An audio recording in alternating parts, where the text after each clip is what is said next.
So in honor of my new friend Raymond Likesman's request, I'm going to talk about how I feel of Kim Jong-un's coming to power and how I think that will go down for the North Korean people. I noticed at first his name was Kim Jong-un, and I was like, why does he have the same name? And I forget that in Asian culture, the last name is said first before the first name. And, that takes some getting used to because I come from a Western state. So, there are a lot of things I like about North Korea and some things I don't. But I think the good outweighs the bad, and I think Kim Jong-un will continue those positive traits about North Korea. One thing I don't like about North Korea is the amount of isolationism and nationalism. I believe that is contrary to the premise of communism. While I do think that they are benefiting the Korean people, and that is a good thing, the entire goal of communism is to spread abroad, whether that be through general warfare, whether that be through diplomacy, whether that be through market incentives. The entire purpose is to turn the entire global structure into an egalitarian, stateless society, where everyone is a part of it. There is no differentiation between people, between cultures, between religions. We are all one body. And I don't think that the hyper-nationalism of North Korea is going to accomplish that, obviously. Obviously, that is not their intention. Their intention is merely to preserve themselves, and that is reactionary. But there are a lot of good qualities about North Korea, and morally speaking, North Korea spins circles around many of Western countries. So, I just think it'll be Kim Jong-il II, and I believe the North Korean people will be just as well off as they were under Kim Jong-il.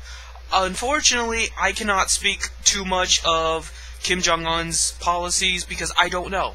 I would have to look it up manually because God forbid in Western media you talk about such things. We don't know shit about people outside of our own country. We don't even know about the politics in our country. Our media talks about stupid shit. Our media likes to talk about things like some baby got eaten by an alligator, or, some bus driver went bonkers and fought with one of the students, and other distractions, because we live under capitalism, and under capitalism people cannot be educated or pissed off. They have to be kept docile and stupid in order to be complacent. So you're not going to hear about those things. But I do like the idea of the intranet. Is that the right word? The idea that the internet is controlled by the state and circulated within that country. Now, mind you, that might sound contradictory to my anti-nationalism stance, but what I like about it is that the state controls the internet as opposed to private corporations. Because you know what? If private corporations want to block out something, they're going to block it out anyway. But they're going to block it out based off the profit motive. Whereas the state's going to block it out based off national security.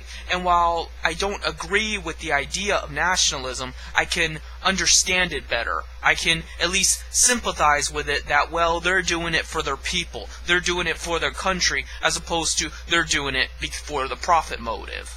So when Microsoft blocks a website to make itself some more money, or to prevent people from, getting suspicious about Microsoft, as opposed to the state doing it to protect its millions or billions of people, that is the moral consequence. That is the moral difference, and the nationalist state is better than the capitalist state. It's just that simple. And I also like the idea that if the state owns the internet, then only the state can dictate what is and isn't on the internet. Not some little asshole that has an admin panel and wants to ban people or wants to ban certain content. And there is less censorship under the state because it would have to directly come in conflict with the state, as opposed to private organization and private ownership and private enforcement. You see what I'm saying? And so I'm sorry that I don't have a stronger opinion on Kim Jong-un. As a Western man, I just don't have the knowledge to, speak on behalf of him. But from what I understand about the North Korean government, I think it's a good state. I think it would be better, but that could be said about anything. So I'm not going to judge the North Korean government, because of its flaws. There are some heavy flaws as a communist that I think about, but I would prefer we be like North Korea than, say, England. So, if that makes you feel better, I'm just saying that. But, I really don't know all that much. I could look it up, and then I might be able to do a part 2, but at my current knowledge level, I don't really know all that much about Kim Jong-un. And, I talk about so many things that it never comes to mind to, do a video like that. But if it would make you feel better, and it would make this channel seem more like a legitimate communist channel, maybe I will. So, that's my video. I thought Kim Jong-il was a good leader. I think he cared authentically about his people, and I think his son will too. So I think that suffices.